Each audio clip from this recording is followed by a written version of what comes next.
मुंशी प्रेमचंद जी द्वारा लिखित उनकी सबसे अमर रचनाओं में से एक।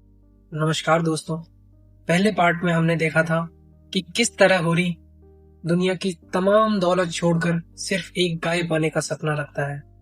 धनिया का वो गहरा दर्द जो उससे जिंदगी का बोझ लगने लगता है, और आखिर में भोला के कुछ किस्से जिन्होंने कहानी को एक अलग मोड़ दे दिया। अगर आपने पार्ट 1 नहीं देखा तो इस एपिसोड को सुनने से पहले जरूर देख लीजिए। तो चलिए शुरू करते हैं गोदान का दूसरा भाग, यही रूदान के इस चैनल पर कुछ इस तरह से। सेमरी और बेलारी दोनों अवध प्रांत के गांव थे। जिले का नाम बताने की कोई जरूरत नहीं। होरी बेलारी में रहता था, राय साहब अमरपाल सिंह सेमरी में। दोनों गांवों में केवल 5 मील का अंतर है। पिछले सत्याग्रह संग्राम में राय साहब ने बड़ा यश कमाया था। कौसिल की मेमोरी छोड़कर जेल चले गए थे। तब से उनके इलाके के असामियों को उनसे बड़ी श्रद्धा हो गई थी। यह नहीं कि उनके इलाके में असामियों के साथ कोई खास रियायत की जाती हो या डांड और बेगारी की कड़ाई कुछ कम हो, मगर यह सारी बदनामी मुख्तारों के सिर जाती थी।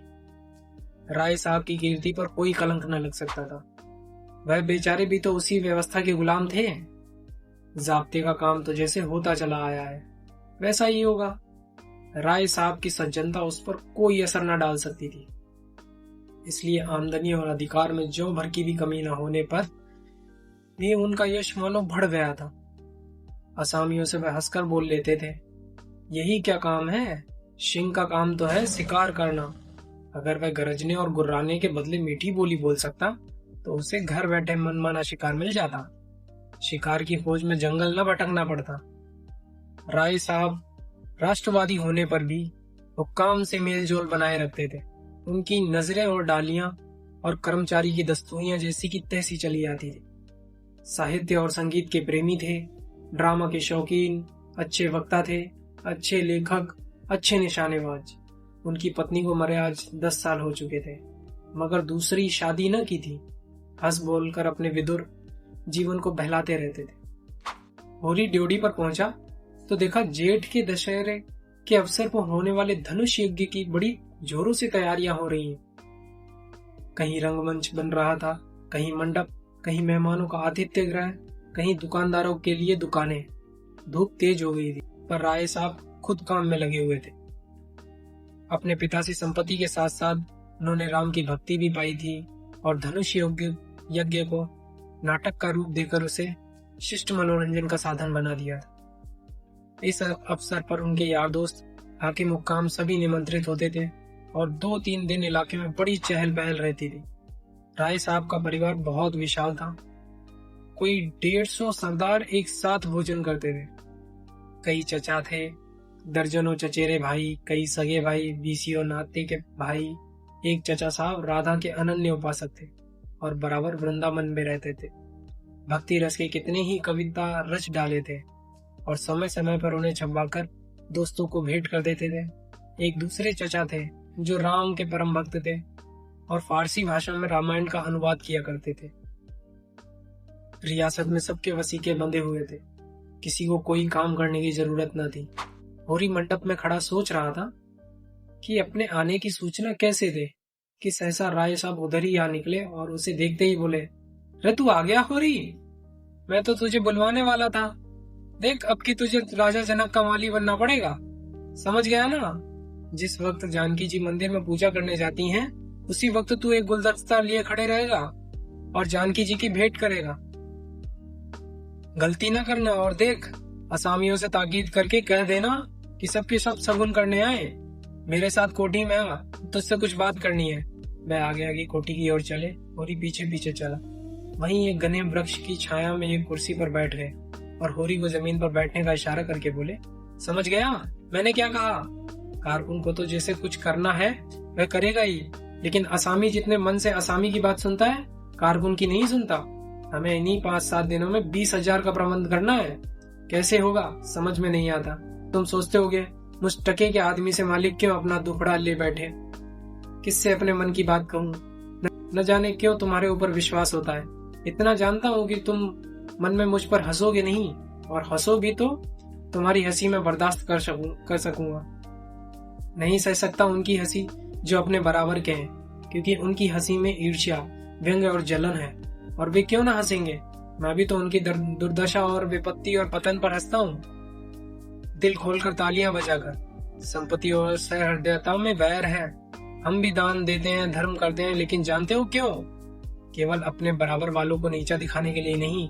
हमारा दान और धर्म कोरा अहंकार है, विशुद्ध अहंकार। हम में से किसी पर डिग्री हो जाए, कुर्की आ जाए, बकाया मालगुजारी की इल्लत में हवालात हो जाए, किसी का जवान बेटा मर जाए, किसी की विधवा बहू निकल जाए, किसी के घर में आग लग जाए, कोई किसी वैश्या के हाथों उल्लू बन जाए या अपने आसामियों के हाथों पिट जाए, तो उसके और सभी भाई उस पर हंसेंगे, बगले बजाएंगे, मानो सारे संसार की संपदा मिल गई हो। और मिलेंगे तो इतने प्रेम से जैसे हमारे पसीने की जगह खून बहने को तैयार हो। अरे और तो और हमारे चचेरे, फुफेरे, ममेरे, मौसेरे भाई जो इसी रियासत के बदौले मौज उड़ा रहे हैं, कविता कर रहे हैं और जुए खेल रहे हैं, शराबे पी रहे हैं और अय्याशी कर रहे हैं, वह भी मुझसे जलते हैं। और आज मर जाऊं तो घी के चिराग जलाएं। मेरे दुख को दुख समझने वाला कोई नहीं।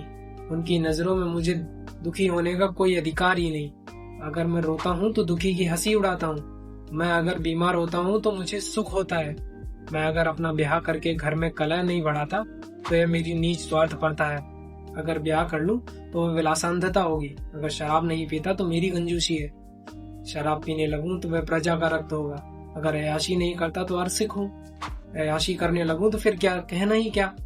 इन लोगों ने मुझे भोग विलास में फंसाने के लिए कम चालें नहीं चली और अब तक चलते जाते हैं। उनकी यही इच्छा है कि मैं अंधा हो जाऊं और ये लोग मुझे लूट ले।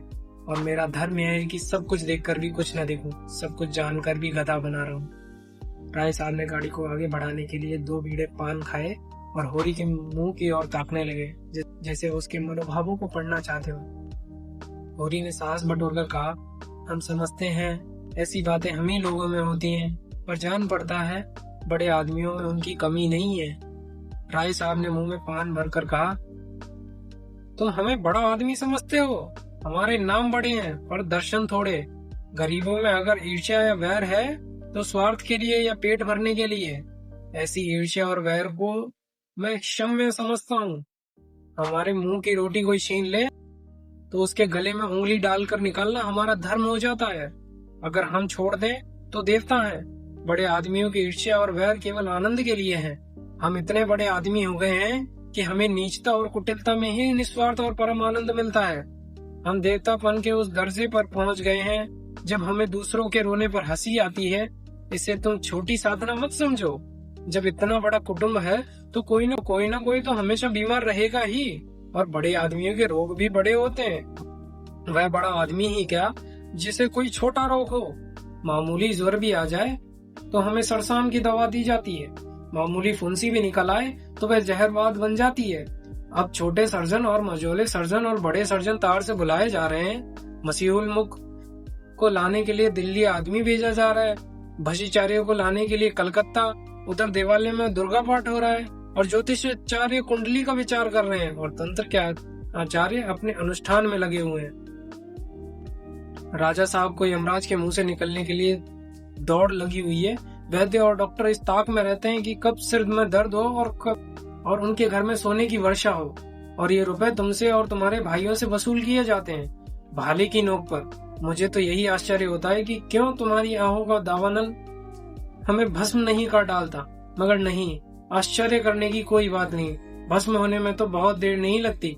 वेदना भी छोटी ही देर की होती है। हम जो और अंगुल अंगुल और पोर पोर भस्म हो रहे हैं। उस हाहाकार से बचने के लिए हम पुलिस की हुकाम की, अदालत की, वकीलों की शरण लेते हैं और रूपवती स्त्री की भांति सभी के हाथों का खिलौना बनते हैं।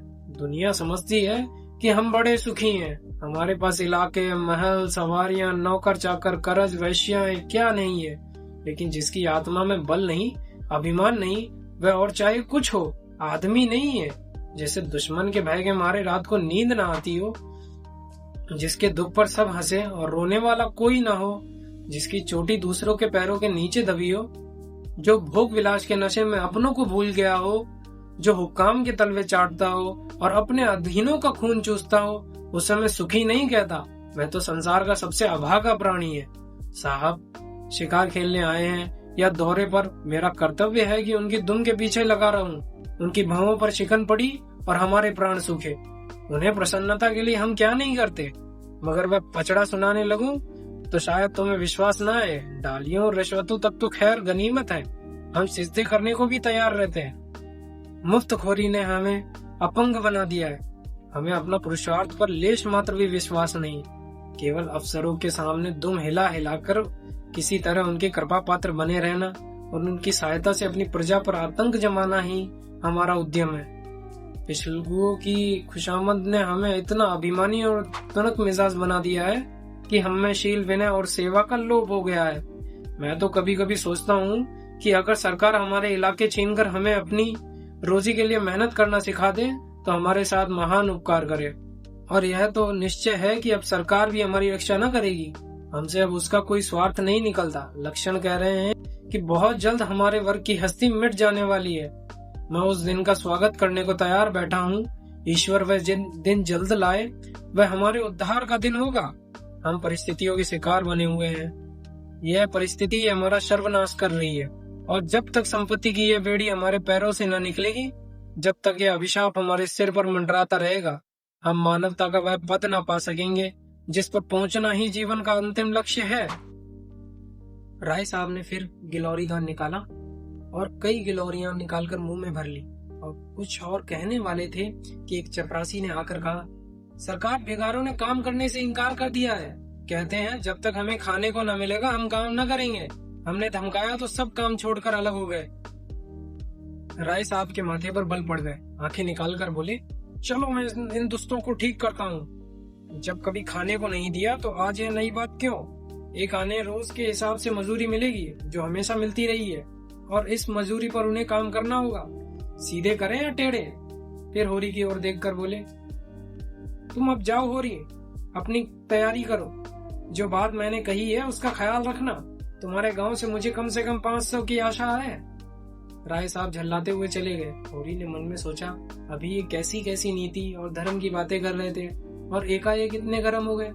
सूर्य सिर पर आ गया था। उसके तेज से अभिभूत होकर वृक्षों ने अपना पसार समेट लिया था। आकाश पर मटियाला गर्द छाया हुआ था और सामने की पृथ्वी कांपती हुई जान पड़ती थी। होरी ने अपना डंडा उठाया और घर चला। शगुन के रुपए कहाँ से आएंगे, यही चिंता उसके सर पर सवार थी।